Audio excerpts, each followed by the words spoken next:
এই সব অত্যাচার আর নেওয়া যাচ্ছে না, বিশ্বাস করে এত অত্যাচার আর নিতেই পারছি না। কি করব বুঝতে পারছি না। তো তোমাদের যদি জানা থাকে যে এই সব অত্যাচারের হাত থেকে বাঁচতে গেলে কি করতে হবে, তাহলে তোমরা প্লিজ কমেন্টে জানিও। আর অত্যাচারটা কি সেটা তোমাদের আমি পরে বলছি।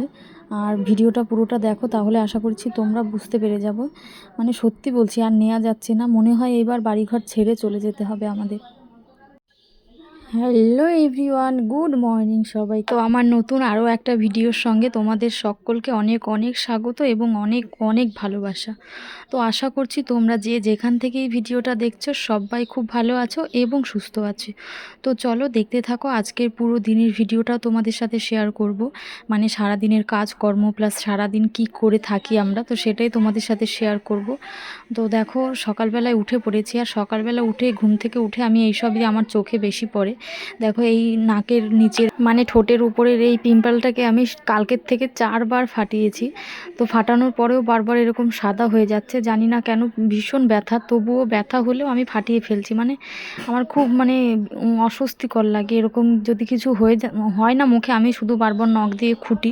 মানে নখ দিয়ে আমি এরকম খুঁটতেই থাকি, তো সেই কারণে আমার পিম্পলের দাগগুলো স্পটগুলো আর কি থেকে যায় মুখের মধ্যে। তো দেখো এই নাকের নিচেরটাকে আমি বললাম না কালকের থেকে 4বার ফাটিয়েছি, তাও দেখো এরকম সাদা হয়ে রয়েছে। তো যাই হোক, এখন আর ফাটাবো না, ফাটালে শুধু রক্ত বের হয়, আবার চামড়াটা আবার জানি না কি করে চামড়াটা আবার সাদা হয়ে বেরিয়ে আসে। তো চলো যাবো ওই ঘরে, গিয়ে কি করি দেখাচ্ছি তোমাদের। তো দেখো আজকে মা একাদশী, মানে মায়ের একাদশী, মা তো একাদশী রয়েছে, তো সেই কারণে মা কিছুই খাবে না আজকে।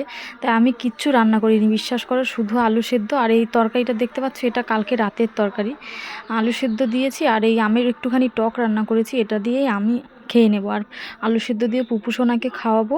আলু সেদ্ধ কিন্তু বেশি করেই দিয়েছি, আর পুপুকে যেহেতু দুপুরবেলা একবারই ভাত খাওয়াবো, তো সেই জন্য শুধু আলু সেদ্ধ দিয়েই ওর হয়ে যাবে। তাই আর বেশি কিছু রান্না করিনি, আর রান্না করতে ইচ্ছেও করছে না নিজের জন্য। আর কি রান্না করব, দেখো বোতলের জলগুলো সব বোতলে ভরে নিয়েছি, ড্রামটা আজকে ধুয়ে দেবো, মানে ড্রামগুলো ধোবার জল যেটাই থাকে। আর আমি কিন্তু রান্নাটা আজকে গ্যাসেই করেছি, তো এগুলো সব পরিষ্কার করতে হবে, মানে গ্যাসের উনুনটা আর কি মুছতে হবে। আর বাসনগুলো দেখো কতগুলো বাসন হয়েছে, বাসনগুলোও ধোবো। আর বললামই তো জলের ড্রামগুলোও পরিষ্কার করব, আজকে ধুয়ে দেবো। তো মা যেহেতু একাদশী রয়েছে, মা একাদশী থাকলে কিন্তু কিছুই খায় না, মানে পুরোপুরি উপোস থাকে। আর ঠাকুর পুজো দেওয়ার পরে একটু ফল আর সাবু মাখাই খেয়ে নেয়। তো আজকে মা বলছিল মানে খুব মানে শরীরের মধ্যে ভালো লাগছে না, যেহেতু খুব গরম পড়ছে, তো সেই কারণে। তো দেখো আমি বাসন টাসন আমার সমস্ত কিছু ধোয়া হয়ে গেছে, বোতলগুলো সাজিয়ে রেখেছি এখানে। তো জলের গাড়ি এখনও পর্যন্ত আসেনি, জলের গাড়ি আসলে জল নিতে হবে। তো তাই জন্য জলের ড্রাম দুটো বাইরেই রেখে দিয়েছি। তো দেখো খাওয়া দাওয়া কিন্তু হয়ে গেছে আমার। পুপুকে খাওয়াইনি, পুপুকে স্নান করাবো তারপরে খাওয়াবো। খাওয়া দাওয়ার পরে আমি মানে এই খাবার ঘরটাকে সুন্দর করে লেপে নিয়েছি।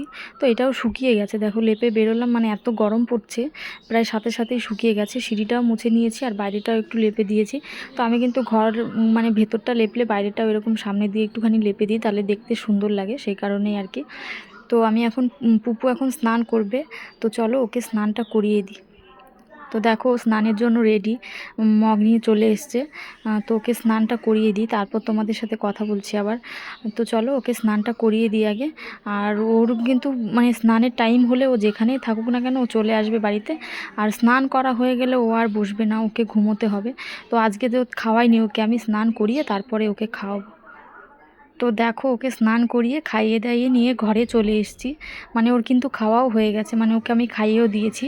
তো তখন আর ভিডিও করতে পারিনি, যেহেতু প্রচণ্ড গরম পড়ছে, মানে এতটা গরম পড়ছে কি বলবো তোমাদেরকে।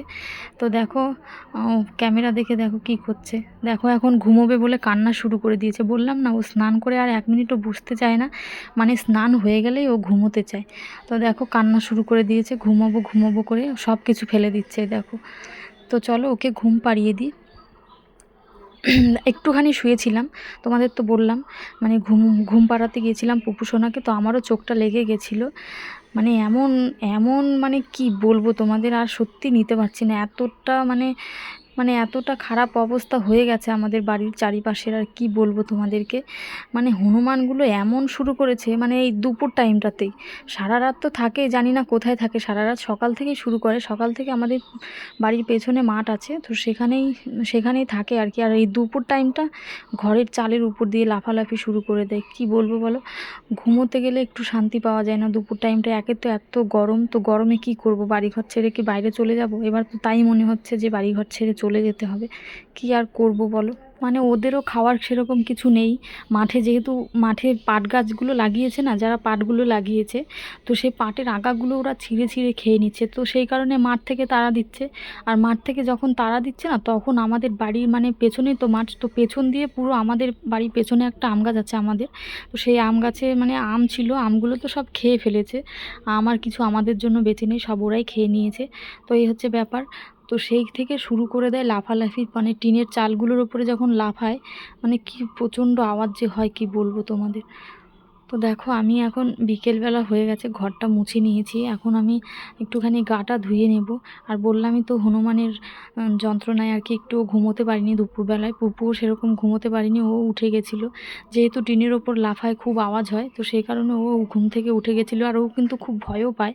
মানে এমনি হনুমান দেখলে ভয় পায় না, কিন্তু যখন ওই হনুমানগুলো টিনের চালের ওপর লাফ মারে না, যে আওয়াজটা হয়, তো সেই আওয়াজটাই ও মানে আঁতকে ওঠে আর কি, খুব ভয় পায়। তো যাই হোক, চলো আমি এখন গাটা ধুয়ে নেব। আর পুপু কিন্তু এখন বাড়িতে নেই, ও ঘুম থেকে উঠলো, মানে ঘুমোতে তো পারেনি, উঠে পড়েছিল। তো পিসি ওকে নিয়ে গেছে, পিসিদের ঘরে আছে এখন। যেহেতু খুব গরম পড়ছে, ঘরে ফ্যানের হাওয়া ছাড়া তো আর উপায় নেই আর কি। আর মাঠে গিয়েও যে একটু বসবো, মানে ওই কলা বাগানে গিয়েও যে একটু বসবো, তারও তো উপায় নেই, কারণ এখন সন্ধে পর্যন্ত প্রায় টানা রোদ থাকে। মানে এত রোদ্দুরের তাপ আর কি, বাইরে যাওয়াই যায় না। কি বলবো তোমাদের, তোমরা তো জানোই সবটা। তোমরা তো জানো যে আমার একটা দিদি শাশুড়ি মারা গেছে আর কি, বাংলাদেশে, মানে ঠাকুমা শাশুড়ি। তো আজকে কিন্তু আমাদের 8 দিন চলছে, আর 2 দিন হলেই মানে বেঁচে যাই আমরা। মানে 2 দিন আর ওষুধ চলবে আমাদের। আজকে তো 8 দিন চলছে। তো কালকে একটুখানি মানে পরিষ্কার করব, আর কালকের দিন একটুখানি করব, আর পরশুদিন করলেই কাছাকাছি করব, হয়ে যাবে। তো দেখো তোমাদের বলছিলাম না, দেখো হনুমানগুলো কি শুরু করেছে, দেখো সব মনে হচ্ছে ক্ষেপে গেছে আর কি, পাগল হয়ে গেছে, মাথা খারাপ হয়ে গেছে সবগুলোর গরমে। তো সেরমভাবে লাফালাফি করছে। দেখো বলতে বলতে আমাদের ঘরের চালেও চলে এসছে, ছিল এক্ষুনি রাস্তায় চলে এসছে আমাদের ঘরের চালে। তো এইগুলোই করে এই হনুমানগুলো। তো কি করে বাঁচবো বলো, আমরা কি করব এর জন্য? মানে এর থেকে বাঁচতে গেলে কি করতে হবে, বাড়িঘর ছেড়ে তাহলে আমাদের চলে যেতে হবে ওদের জন্য বাড়িঘরটা রেখে।